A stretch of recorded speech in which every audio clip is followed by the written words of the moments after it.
आइए दोस्तों, शुरू करते हैं हम आज की कहानी। यह कहानी एक छोटे से गांव की है, जहां एक पुराना खंडर हो चुका हवेली था। गांव के लोग कहते थे कि उस हवेली में एक प्रेतात्मा का वास है, जो रात के अंधेरे में अपनी उपस्थिति का एहसास कराती है। रमेश एक जिज्ञासु युवक है, जिसने इन कहानियों पर विश्वास नहीं किया था। उस हवेली के बारे में सुनकर बहुत उत्सुक हो गया। उसने तय किया कि वह इस रहस्य का पर्दाफाश करेगा। एक रात जब पूरा गांव गहरी नींद में था, रमेश ने अपने दोस्तों के साथ हवेली में जाने का निश्चय किया। वे सभी डरते डरते हवेली के अंदर पहुंचे। हवेली की दीवारों पर जाल थे, फर्श टूटे फूटे थे और हर जगह धूल की मोटी परत थी। हवेली की खिड़कियां बंद थीं, लेकिन हवा के हल्के झोंकों से वे कभी कभी खड़खड़ाने लगती थीं। हवेली के अंदर पहुंचकर रमेश और उसके दोस्त इधर उधर देखने लगे। तभी अचानक एक दरवाज़ा खुद ब खुद खुल गया। दरवाजे के पीछे अंधकारमय गलियारा था, जो सीधा हवेली के गहरे हिस्सों में जाता था। रमेश ने हिम्मत दिखाते हुए उस गलियारे में प्रवेश किया। उसके दोस्त भी उसके पीछे पीछे गए। जैसे जैसे वे आगे बढ़ते गए, हवा ठंडी और भारी होने लगी। गलियारे के अंत में एक बड़ा कमरा था, जिसमें पुराने फर्नीचर और धूल से भरी चीज़ें पड़ी थीं।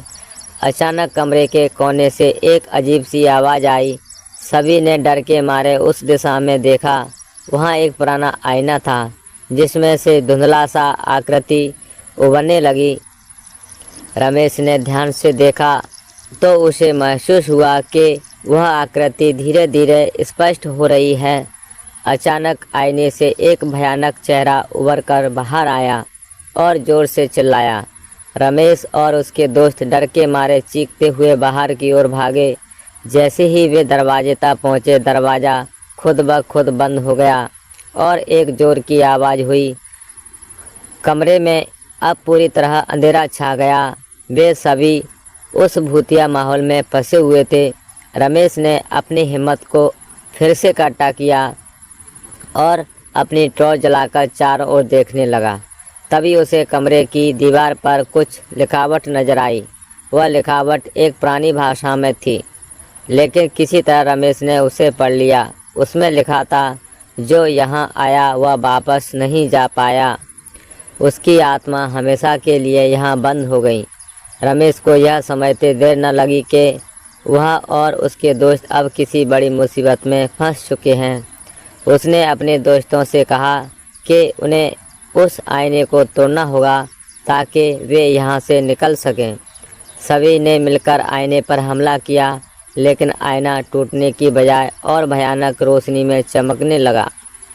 उस रोशनी में रमेश को एक बूढ़ी औरत दिखाई दी, जिसने रोते हुए कहा, मुझे इस कैद से मुक्त करो, मैं तुम्हें कुछ नहीं करूँगी। रमेश ने साहस जुटाकर औरत से पूछा, तुम्हें मुक्त कैसे किया जा सकता है?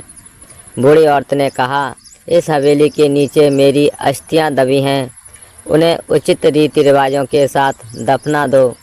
रमेश और उसके दोस्तों ने तुरंत औरत के कहे अनुसार काम किया। जैसे ही अस्थियां दफनाई गईं, हवेली के चारों ओर का माहौल बदलने लगा।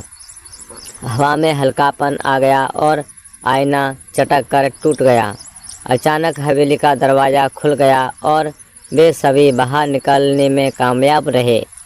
हवेली से बाहर निकलते ही उन्हें एक सुकून का एहसास हुआ। वे अब सुरक्षित थे, लेकिन उन्होंने कसम खाई कि वे इस भूतिया हवेली के बारे में कभी किसी को नहीं बताएंगे, ताकि कोई और इस खतरनाक रहस्य की तलाश में न जाए। इसके बाद रमेश और उसके दोस्तों ने अपनी ज़िंदगी में फिर कभी उस हवेली का जिक्र नहीं किया। गांव वाले भी उस हवेली के बारे में धीरे धीरे भूल गए, लेकिन रमेश और उसके दोस्तों के दिलों में उस रात का खौफ हमेशा के लिए बस गया। कहते हैं उस दिन के बाद से हवेली में कोई प्रेतात्मा नहीं दिखी, लेकिन अब भी लोग उस खंडहर से दूर ही रहते हैं।